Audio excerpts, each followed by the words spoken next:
Hello and welcome to Searching for Service, brought to you by Rotary District 5950 and 5960. I'm Kelly Kirk. I'm Chad Larson. And I'm Joe Kirk. And we have yet again another amazing guest on our in person today. Woo-woo. We have Alexa Rundquist, who is the executive director for District 5950. She's also a part of the Minnetonka Rotary Club. Welcome. Thank you so much for having me. We're very happy to have you. Really, in this first segment of the show, we love to get to know our guests. And so, But before we do that, Joe. I've been just hanging on here like, wait a second.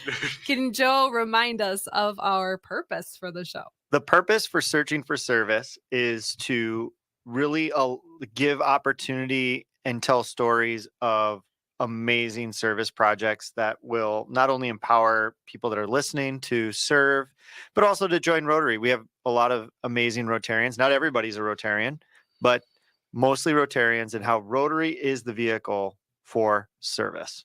Thank you. You're welcome. Now back to our regular programming. So our guest, as a reminder, is Alexa Rundquist. Alexa, again, thank you for being on our show today. And let's get to know you a little bit better. So first and foremost, where are you from? Yeah, well, actually, I am from North Dakota originally. So a small town on the Montana border, which is like a huge part of who I am, but also like a huge part of my Rotary story. And so I'll tell you a little bit more about that as we go through. And it's never forgotten on me. It's my children's favorite place to go. And I love a big skyscraper, but I love a big field too. Okay. So, yeah. And everything else in between. That's too. right. Yeah. Cool. And is that Rotary story a part of that transition from your hometown to the Twin Cities? Yeah. So I grew up in North Dakota and I moved to Minnesota with my husband, who is a CPA, and he wanted to work in one of those big 4 firms downtown. Sure. And so brought us to the big city. And he is also a Rotarian. He serves as an assistant governor. We have 4 great kids. I have a 2-year-old named Nora.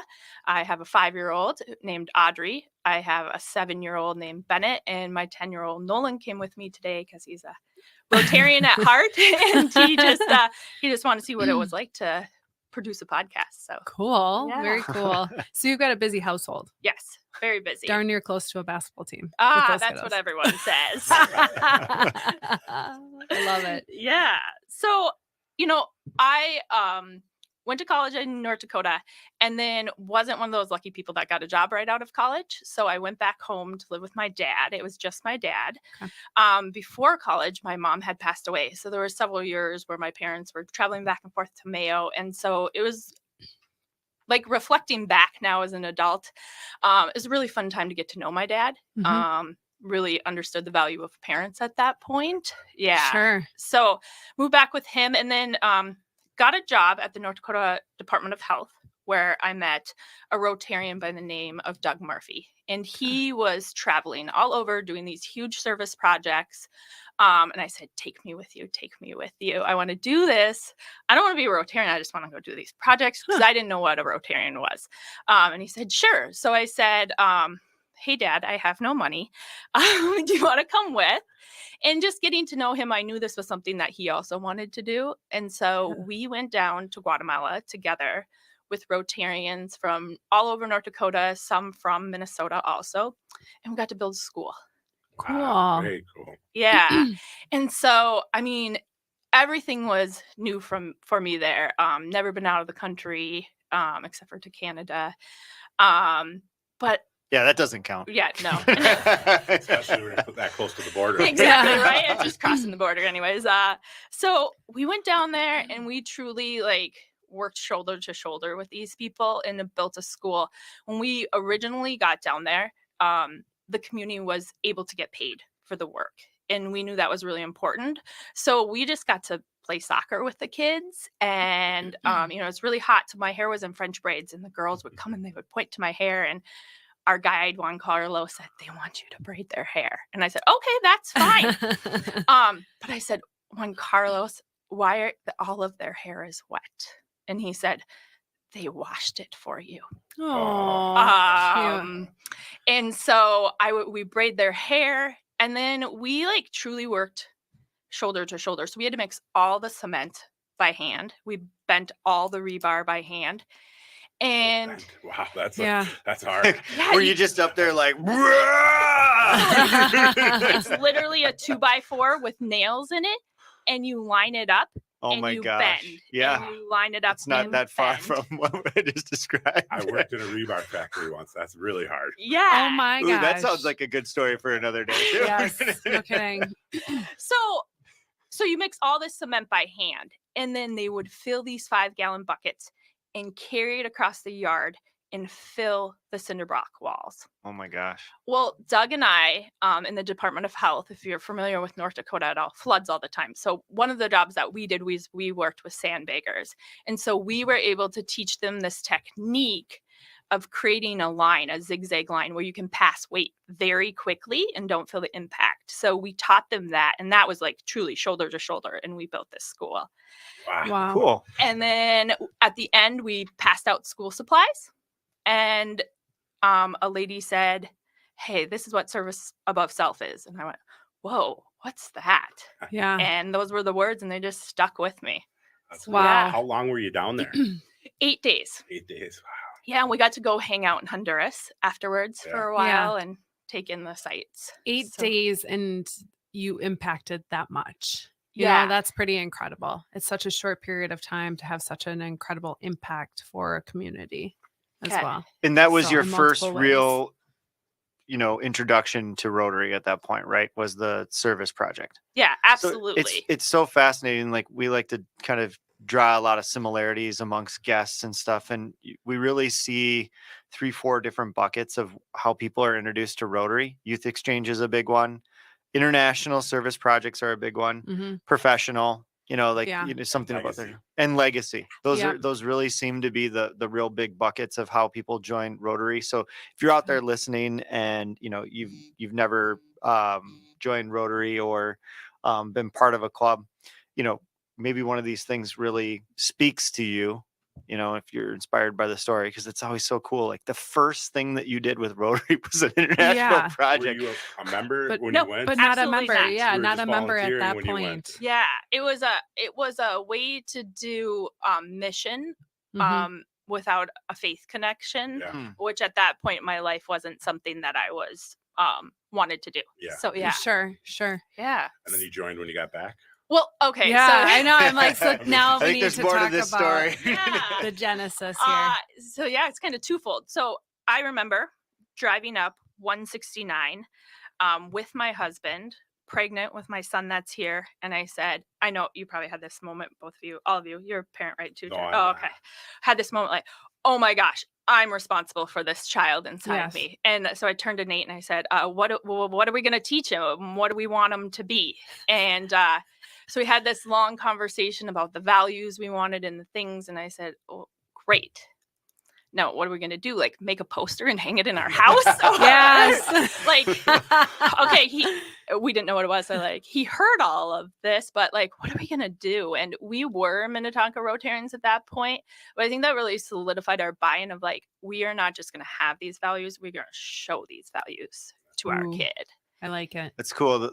We talk a lot about in our household of modeling the behaviors that you see, Yes. that you wish to see in, your kids or people around you. And Mhm. I think that sounds like that's exactly the thought process you guys went through. Yeah. Yeah. So that's why I became. But if I really think of I've been a Rotarian for 10 years, which means I've gone to over 500 Rotary meetings of That's pretty- my choice. Yeah. Getting up and going is my choice. Mhm. And Kelly, you said it, I have a super busy household. I am the cub master to 3 of my kids' scout pack. Okay. I am a faith formation teacher at our church. Okay. So the great communities, I love those communities. I have a basketball community. Now I have a football community. I have a soccer community. Sometimes I have a golf community. I have my neighborhood community. And my school community. These are such incredible communities. But they're all because somebody else made that choice. Yeah. And Rotary is my choice. These are like that. my people. And I could name 100 times but there's a time that sticks out in my head that when I am wavering or having a bad day, why I go back to Rotary. Mm-hmm. So we were expecting our 4th child. Okay. And unfortunately, I could not carry Charlie to term. And so we had a miscarriage. Yeah. That day when I was in the hospital, I was supposed to invocate for the club. And I was like, oh man, what am I going to do? So I quickly sent a message to a guy we affectionately refer to as Reverend and said, can you cover for me? No problem. No big deal. What I came to find out is he didn't cover for me. He didn't invocate. The club just stopped and prayed. Stopped the whole meeting, prayed for us, and then flooded us with the most beautiful messages, thoughts, uplifting things that, I mean, in your moment where you could not be more heartbroken, just made you feel so loved. And then Miss Nancy came over because I still had 3 kids that needed to be taken care of. She came over with the biggest pot of spaghetti and meatballs ever. Yeah. My kids still said, well, that's way better than you make, Mom. And she walked into the messiest house I'm sure she's ever seen in her entire life. And she just put it on the stove and she walked downstairs and she poured another bucket of Legos out. And she said, come on, boys, we're gonna play while your mom sits and takes a break.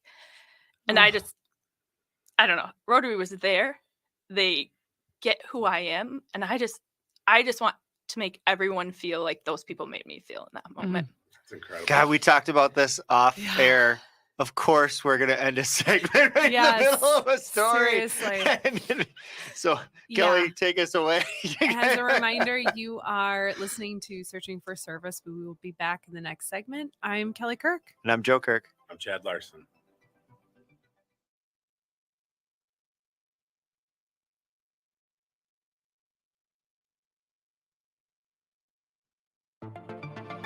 Hello and welcome back to Searching for Service, brought to you by Rotary District 5950 and 5960. I'm Kelly Kirk. I'm Chad Larson. And I'm Joe Kirk. As a reminder, you can find us on your favorite podcast platforms, and we love 5-star reviews. You can like, you can share. And how do you find us? You can search us by looking up Searching for Service. Good job. I love it. And you can now get us on YouTube. Yes. At District 5950's YouTube page or Searching for Service. Beautiful. Awesome. As a reminder, we have a very special guest. It's Alexa Rundquist. So if you're tuning in for the first time, that is who we have on. And you need to just stop it, go back and start it over if you're just and listen to the first segment. If you're listening to it on the radio, wait for the podcast to come out. We ended that segment with an incredible story of just the truth that lies within Rotary and how people put other people above themselves. And your club did that very thing for you in one of probably arguably one of the hardest times of your life. Yeah, definitely.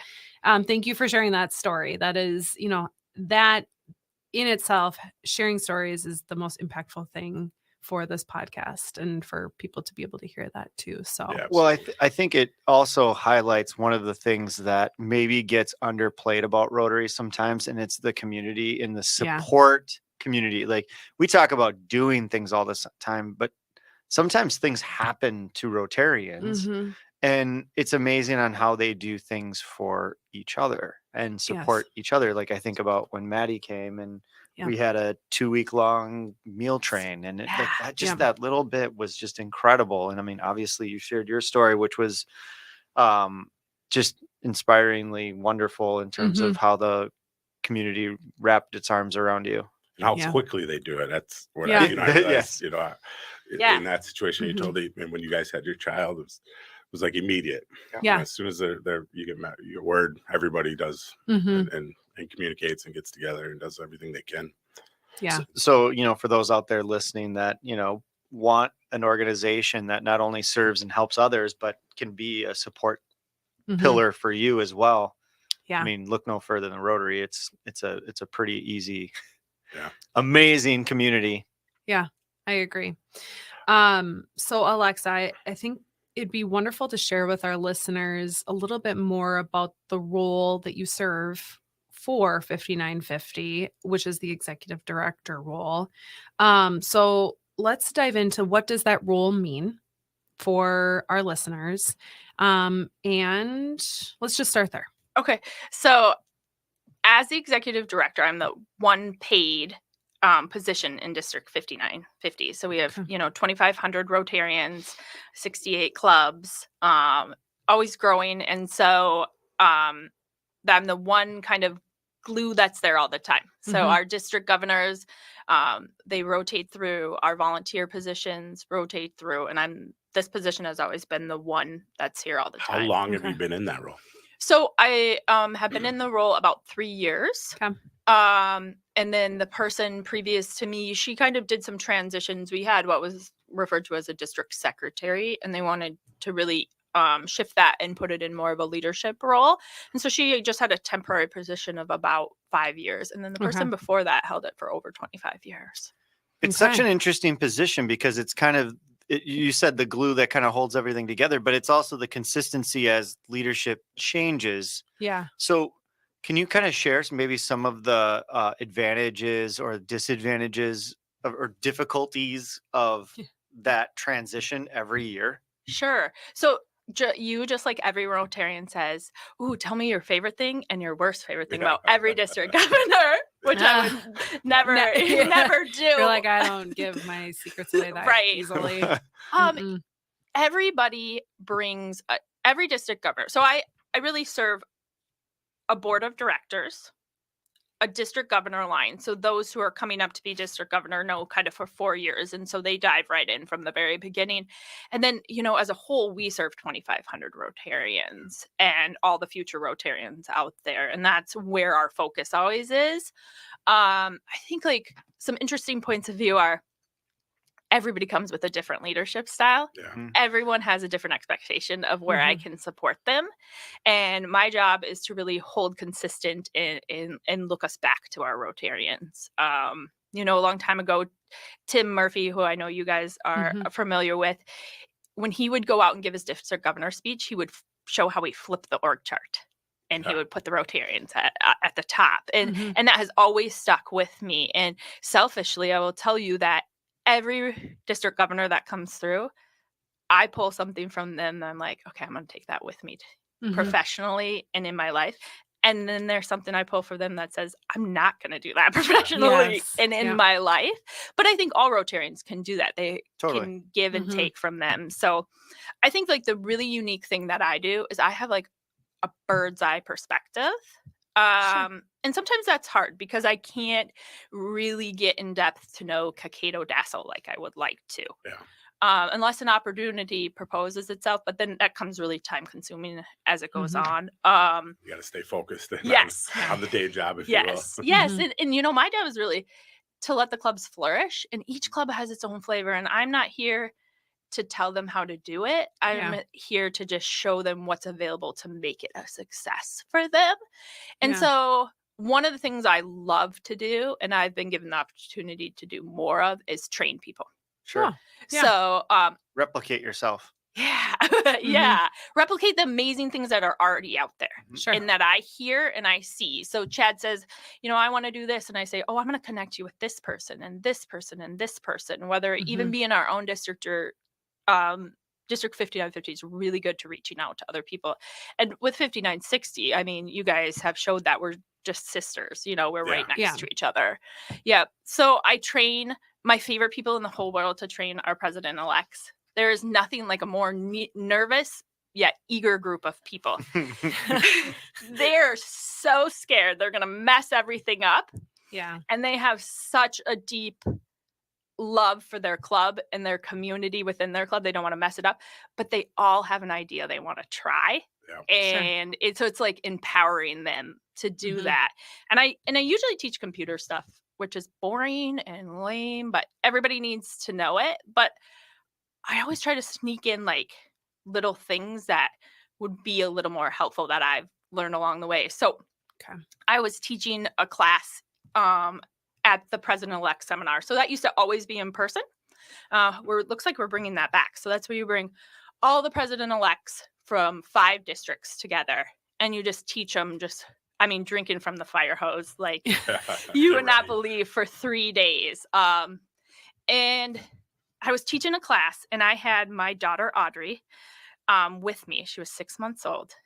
And I knew that I had to teach for about half an hour. So I did all the things that you do, right? You feed them. You make sure they have lots of tummy time beforehand, change the diapers. Like, I just please be quiet for 30 minutes. The district has been so graceful and in embracing me as a mom and letting me bring my kids along places. I mean, you let my kid come here to my podcast today. So, but we thought he was your bodyguard, but that's that football. It's really he's out there listening and that's right. I can kick some butt. Yeah. I can kick some butt. Importance of alignment. We've been trying to tell him that. Yeah. So I was like, okay, I got to teach. So I did all these things for Audrey, and then I put her in her stroller, and wouldn't you know, 3 minutes into my talk, wah! Yeah. Wah! Oh. And then you can't focus, right, Kelly? Because all you can hear is this voice. And you're like, don't I know? Oh, and, so much is going on with body, and everything I'm supposed to teach goes out the window. And I'm like, what am I going to do? First of all of my bosses are sitting in the audience. Yeah. And all these other districts are like, who let this lady in? And I'm just like, focus on what you're doing. Focus on what you're doing. And I look up, and up stands a man and walks over to that stroller.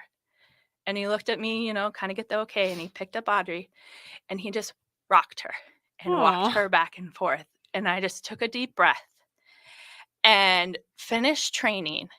And nothing I trained on was as important as at the end I said to those guys, we've talked about membership today. We've talked about DEI. We've talked about all these things. But if you make every one of your members feel like I feel right at this very moment, if you embrace them like you embrace me right where I am today as a mom of a 6-month-old, you'll never, ever have a membership problem. You will never have a retention problem. Mm-hmm. And so I just try to always, as an executive director, look for those moments I can weave in to my training. That was so good, Alexa. Like that, you literally took a situation unfolding right there and then, and folded it into the training for president-elects, and go, if you just put people above yourself. Yeah, service above self. Yep. And just take incredible. Back. And it's just absolutely incredible. Well, I think they're both examples too of how you never asked for it. It just happened. Exactly. Right. And it's just the example of exactly what we're trying to model and what you're trying to teach and model. And so that's got to be really inspiring when you see a group of people that react like that as you're teaching them. Sometimes I'm sure that any of us, when we're educating or teaching people, and you can just tell it's not landing, right? Like, it's like, oh, okay, all right. But when that's got to be so inspiring for you to keep going, keep learning, keep getting better, keep serving, keep doing the things when you see it works and people that believe in it, so, and you're turning a perceptive disadvantage, right? Like you brought up like, oh, who's this woman with the kid? Right. It's a perceptive disadvantage that ultimately turned into an advantage for you. Sure. And it sounds like it continues to serve you as an advantage. Yeah, definitely. So thank you for sharing that. Yeah. So we're going to wrap up this segment, and I think we keep rolling off of what we were just talking about. So as a reminder, you are listening to Searching for Service. I'm Kelly Kirk. I'm Chad Larson. And I'm Joe Kirk. And we'll be back.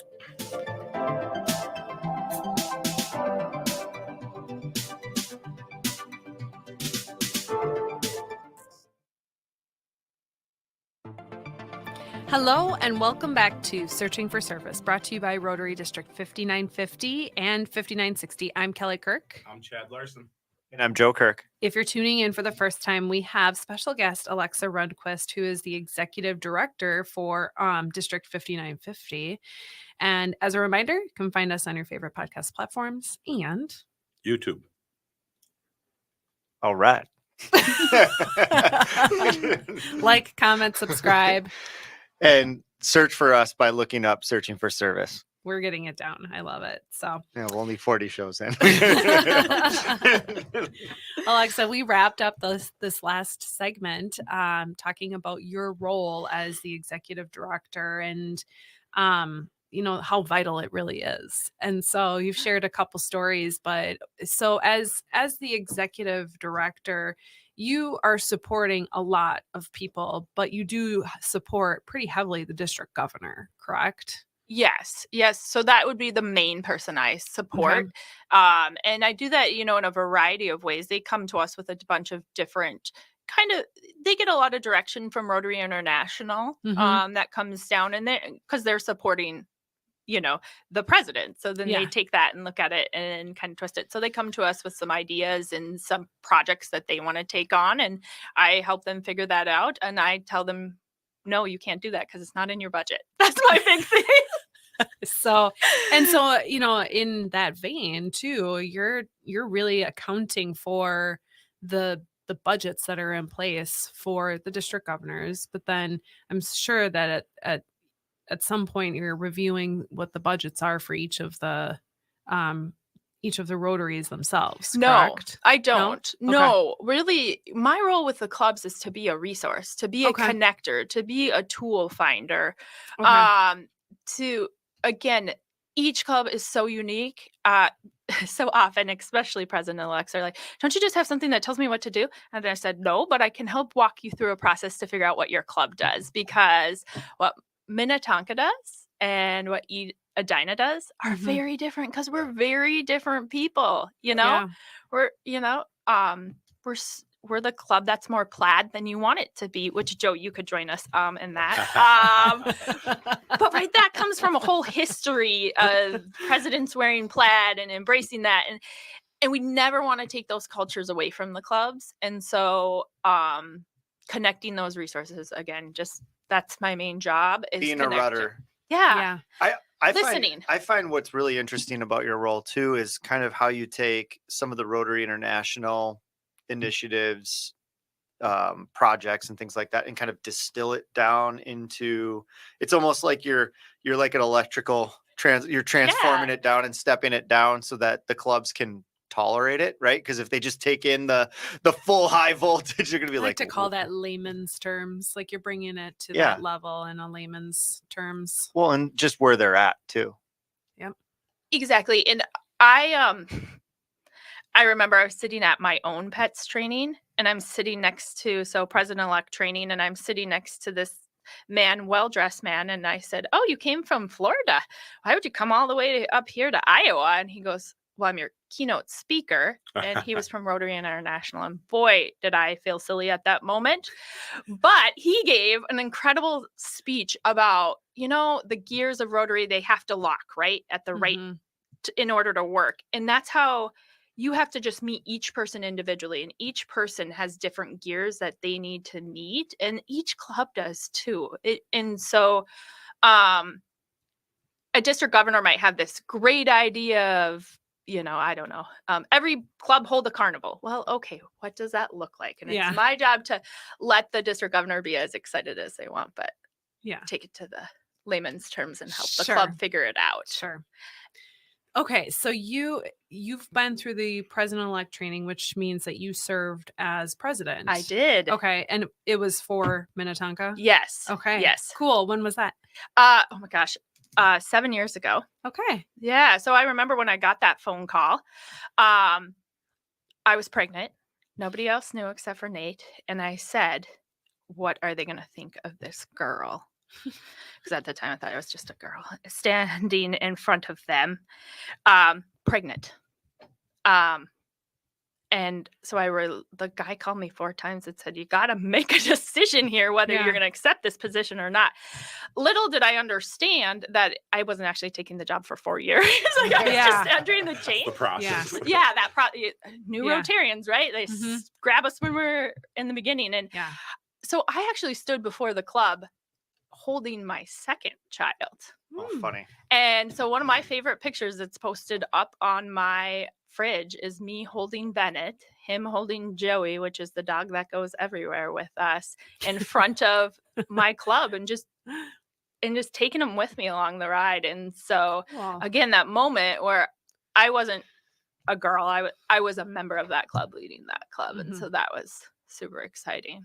Yeah. It is. So you've played a couple different roles in addition to executive director. And so we do always love to ask our guests, if they're Rotarians, what their favorite service project was.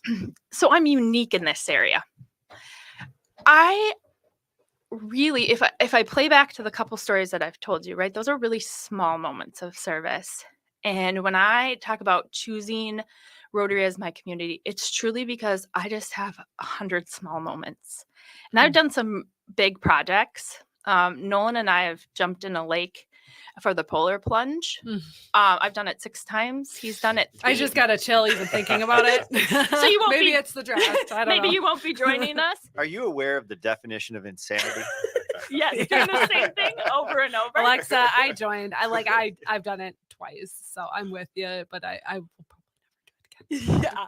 So like doing that with him, and I remember, right, it's freezing cold. You're getting out. You just like, what did I just do? And him crying. And I said, honey, it's not. And he goes, it's not for us. It's for the athletes.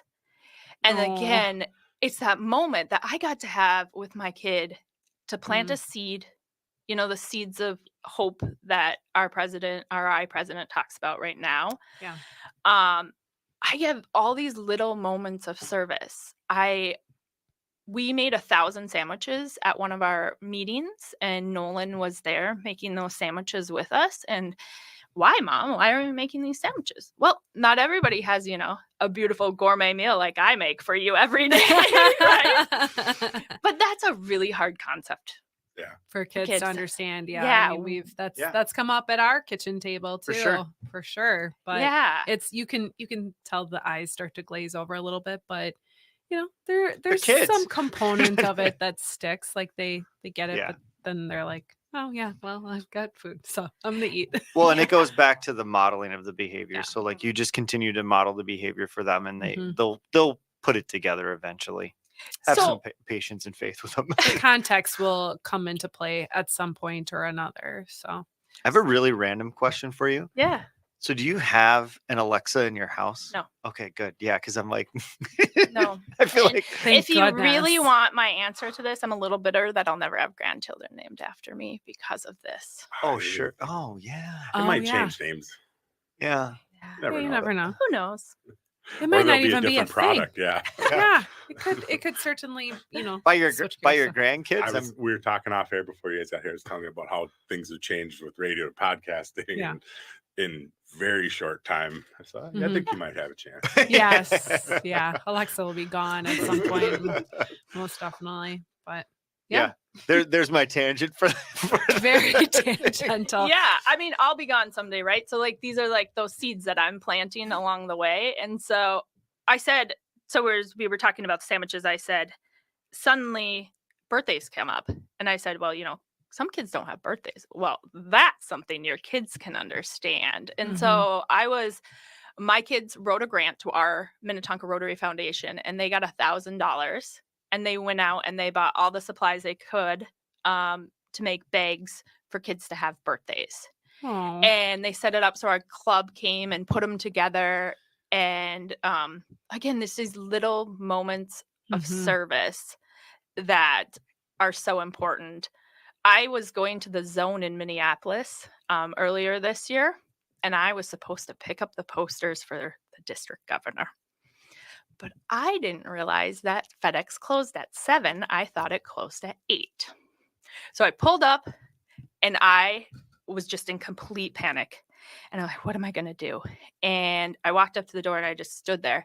And I went back to my car, and the lady next to me, I don't know why this woman was parked at FedEx, unless she was like me and needed her stuff. And she said, what's wrong? I said, I can't get my stuff and I needed it. And she goes, well, go knock on the door. I was like, nope, they closed. I need to be respectful. And she's like, you go up there and you knock on that door. And I was like, okay. So I went and knocked on the door, and a lady waved me off. And this woman got out of her car, went over there, knocked on the door and said, come here. And she goes, this woman needs her stuff. And I said, I'm so sorry. I thought you closed at 7. I can't get here in time. You're not open early enough for me to come back. And she's like, I just can't. And I said, okay, thank you. And the lady next to me said, no, she needs her stuff. Like, she's got her kids in the car. She needs her stuff. And I'm like, it is paid for. Could you just hand it to me? Mhm. And the FedEx lady said, okay, hold on one second. And she went back and she got me this stuff. And I don't know why, but I had a stack of $5 Starbucks gift cards in my car. And I gave one to those ladies and I said, you guys did not have to do that for me. Mhm. And they said, well, you didn't have to do this. And I was just like, no, you went service above Above, self. Yeah. And Above and beyond. yeah, so just those little moments I look for instead of the real and big projects. I'm just gonna say you're my favorite guest because I'm loving your stories. They're so Wow, wonderful. that's some heavy praise too. I That's- we've had some I good know. ones. It's been good. The stories have been good. I do love. So it's interesting. We've had both like grand project stuff, and Mhm. now talking about those Just little little moments of things that service. build and build and build. Love So, it. Take us out of here. As a reminder, you are listening to Searching for Service. I'm Kelly Kirk. I'm Chad Larson. And I'm Joe Kirk. Thanks for listening.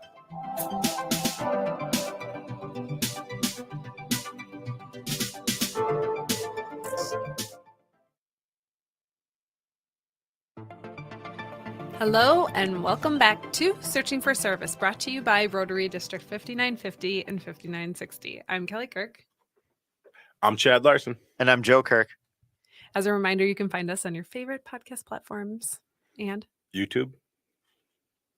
And you can search for us by inputting searching for service.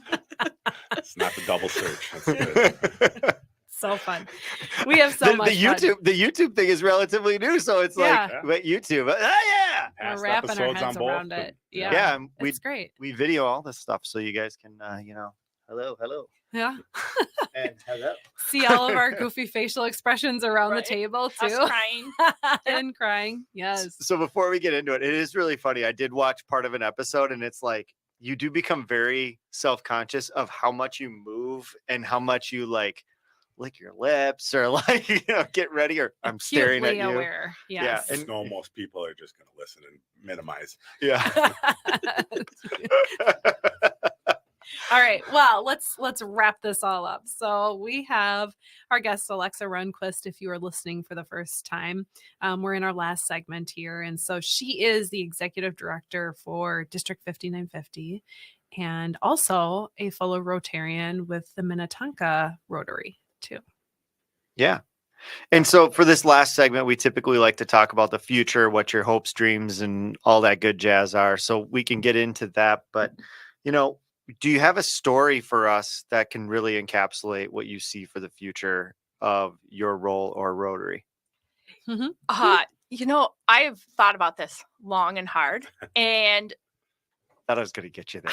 no, for my role, it is really difficult because each of our district governors brings their own, and they're very respectful of the current district governor to not, share. They're just really promoting each of them. And then we also have to listen to our Rotary International director. District 5950 is we're just going to just really delve into listening and really looking at new ways of listening and expanding coming out of COVID, because we had to listen via minimized screens of Zoom for so long, right? Yes. And so we just want to go out there and be with the people and listen to the people and hear how they want. That's how Preschool for Success came about, is we listened and they wanted a bigger, impactful service project. And so we're just going to keep listening to that. And then, I can't believe the traction that's yeah, received incredible. this year. Yeah. It's been really, really incredible because we were part of it in the very beginning, and all of a sudden we're like, holy cow. And now it's spreading like wildfire in the best way possible. Yeah. Yeah. So it's really great. Gayla is one of my favorite podcasts I listen to. She has She a was lot great. of, she spoke from the heart. Too. Yeah. It was so Yeah. obvious. And so she had a lot of takeaways in that. So, Very Yeah. cool. I mean, I don't choose Rotary, or I choose Rotary every week, and I don't foresee myself stopping choosing Rotary. Sometimes I with 4 kids, Audrey, my 5-year-old, is going into kindergarten. Does that give me more time or less time now that she's in school? Who knows? Taking on, but again, I still see it as a very important piece of my life and such a positive for everyone. And my husband's all in too, so it's not even like if I quit that I could escape it, because I would just Is he in the same club as you? He is, yeah. And funny thing is, lots of people have said, how do you do that? Well, I'll be really honest. We do it. Yeah. It's just, they're our friends. We go in. Most of the time we don't sit by each other. Yeah. Yeah. Yeah. I see her enough. Exactly. Just, we're both getting different things out of it and approaching in different ways. And it's just a great commonality for us. Do you ever see yourself becoming a district governor? I don't think so now. I've seen behind the scenes. Or you're like, what are you talking about? Dance for me, puppets. Yeah. I get to pull all the strings. Yeah. I get the beauty of not giving it up. I go on the ride with them, and they're also gracious in taking me with them. That's cool. And so, and I get paid with 4 kids, so I can. Yeah. We like that too, right? Yeah. So I just don't think so. I want to.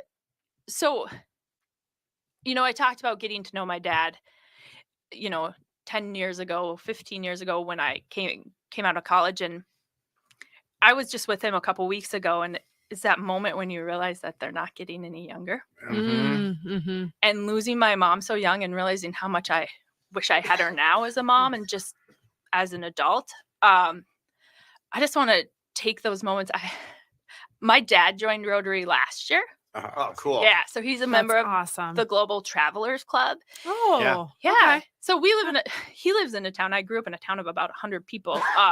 There's not a Rotary Club within 30 miles of him, but he wanted to travel, and this was a really good way for him to do it as a widow. And he's already given tons of money to Minnetonka Rotary, so he might as well do it through his own. But I would love to continue. I'd like to do another service project with him. Cool. I'd like to, he really is interested in water, so I'd like to go do that again. I'd like to go to a Rotary International conference with him and my husband, and just experience that immersive Rotary in culture. Yep. Yeah. So that's a big thing I want to do. I want to host an exchange student. Oh, wow. I'd have tons more kids. I just don't think that my husband's on board with that. And we kind of have a small house, so we have the 2 boys that can be going. Fixed. Yeah, right. We have the 2 boys going. Hey, are we gonna have another one? I'm like, no. Maybe, I don't know. I thought of an interesting question. I look at the show, and we've had such great support from not only 5950, but also 5960. And these are new, innovative kind of brainchildren of district governors. And, we're lucky enough to be, asked to do this job, and serve on this podcast and this show. And, it's our honor. Is how do we continue to support and, promote new and innovative projects that are like this? Because this is what speaks to the new Rotarians. This is what, as we continue to think about how do we, get new members and re-engage our members after COVID, because everybody was behind a screen. How do we just continue to support these kind of endeavors? Because, I was super inspired by this project. I mean, obviously Kelly and Chad literally jumping in, both feet, all in, new member of Rotary, and what do I need to do? And then here we are. So how does the district, and how in your role can you continue to support those type of projects? I think a really big thing, like I spoke about, is listening, right? And listening to each idea. And so it can be difficult when we train, because we're kind of pushing the ideas out. And so we're working hard on how do we listen during these events that we're hosting? How do we, make new members not be statistics, right? Yeah. Not, Mm-hmm. welcome, Kelly, you're a young female. Well, thank Yeah. you. Like really listening to the members. But I think it goes back to all those little stories I told. And I was at the district training a few months ago back in October, and my club was selling socks there. And I observed the most incredible thing happening. Sam was supposed to sell socks, but Sam's dad died the day before. And everyone else had canceled on me. And so I emailed a couple people. I said, you guys, we're just not going to do it. Sam's not going to be there. I would never ask Sam to be there. And so that morning, I'm at the event and Sam walks in.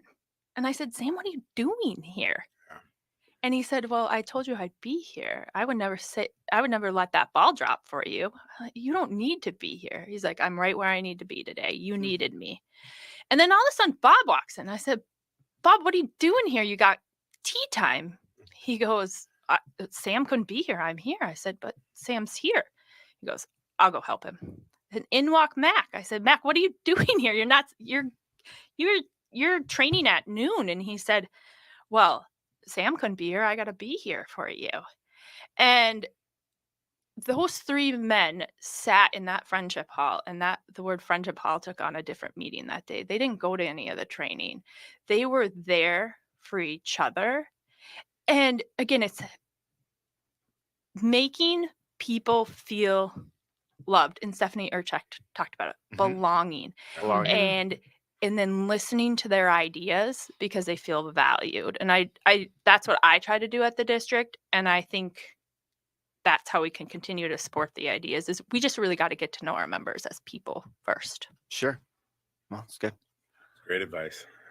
Even as a club member, it goes back the other way as well. I think, get to know, and everybody's, it's not a number. It's not fulfilling, this box or that box, or it's a community. Not like, some people look at it as networking, and I don't think that's not what Rotary. It is a network, but it's a community much more. Mm-hmm. You get the networking after you build the community. Yep. Exactly. Because, again, tying back to North Dakota, I came here, and I don't know if you guys are originally from Minnesota, but being a transfer to Minneapolis is a very difficult thing. It is. It is. It is a very difficult thing. And so these guys became my community. And so when my car broke down, I needed someplace to go. And the first place I went was to a Rotarian. Yeah. And so, never played down that piece, but I also had to get to know that person too, right? Yeah. And really trust them and believe in them. I love it. The whole kind of theme of today's show has been, the little things that really make Rotary special, and that community, that inward community component versus the service outward, because you can serve both in your club and outside of the club. So I think that's been really fascinating. It's been awesome to hear about the role. I didn't even, you guys so much. Truthfully, this is how naive sometimes I am about everything, is I didn't even know it existed. Most people don't, and that's okay. But I'm glad you do exist, and I'm glad that you were on the show. Thanks, Alexa, thank you so much for being our guest. I'm Kelly Kirk. I'm Chad Larson. And I'm Joe Kirk. It's time to stop searching and start serving.